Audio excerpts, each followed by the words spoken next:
பிரியமானவர்களே, இன்று நாம ஒரு முக்கியமான விஷயத்த பத்தி தான் பார்க்க போறோம். இந்த படத்த பாருங்களேன். இதுல ஒரு பொண்ணோட முகம் 2ஆ பிரிஞ்சிருக்குது. ஒரு பக்கம் வேதாகம் ஏந்திய கரம், மறுபக்கம் மதுக்கோப்பை. ஒரு பக்கம் சபையினுடைய ஆராதனை, மறுபக்கம் உலகத்தினுடைய அசுத்தம். இது வெறும் படம் மட்டும் கிடையாது. ஆமென். இன்று அநேக கிறிஸ்தவர்களுடைய ஆவிக்குரிய நிலைமை இதுதான்.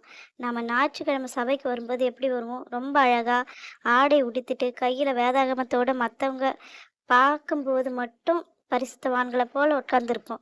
ஆனா, நீங்க திங்கட்கிழமையில இருந்து சனிக்கிழமை வரைக்கும் நம்முடைய வாழ்க்கை எப்படி இருக்கிறது? சபையில ஸ்தோத்திரம் சொல்ற அதே வாய் தான் வெளியில போய் உடனே கெட்ட வார்த்தைகளையும் மத்தவங்கள பத்தி புரளி பேசுறதையும் செய்யுது. சபையில ஆராதிக்கிற அதே கண்கள் தான் உலக இச்சைகளையும் அசுத்தமான காட்சிகளையும் தேடுது. ஆமென். நீங்க சபையில ஒரு முகத்தையும், உலகத்துல ஒரு முகத்தையும் காட்டுனா, நீங்க மனிதர்கள வேணா ஏமாத்தலாம். ஆனா, உங்களுடைய இருதயத்தின் அந்தரங்கங்கள அறிந்திருக்கிற தேவனை ஏமாத்தவே முடியாது. மறைவாக செய்யும் பாவங்கள் ஒருபோதும் மறைந்திருக்காது. என்னாகமம் 32வது அதிகாரம் 23வது வசனத்துல சொல்றது போல, நீங்க செய்யும் ஒவ்வொரு பாவங்களும் உங்கள தொடர்ந்து பிடிச்சிட்டே தான் இருக்கும். வேஷம் போடுற கிறிஸ்தவ வாழ்க்கை ரொம்ப ரொம்ப ஆபத்தானது. நீங்க சபைக்குள்ள இருக்கும்போது மட்டும் அல்ல, இருட்டான அறையில இருக்கும்போதும், உங்க நண்பர்களோட இருக்கும்போதும், தேவன் உங்கள பார்த்துக்கிட்டே தான் இருப்பாரு. மறந்துடாதீங்க. இன்று தேவன் உங்களை பார்த்து தான் கேட்கிறார்.